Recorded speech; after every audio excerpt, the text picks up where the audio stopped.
All right, here we have our jalapenos that are already cut and halved. Oh, just give me a little one. Okay. There we go. And then we just do it like that. And we're gonna put it on the tray. It's ready to go. Okay, and now I'm going to put these in the oven.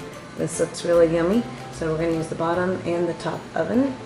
And we have it heated to 375, and we will put it in for about 30 minutes and check it. It might need 45.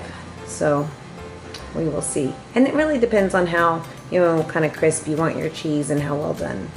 All right, now we get to try them. They look so delicious. Look at this. There's another I don't know about these. This looks so good. All right, we're gonna give it a try. You sure? We might be a really spicy one.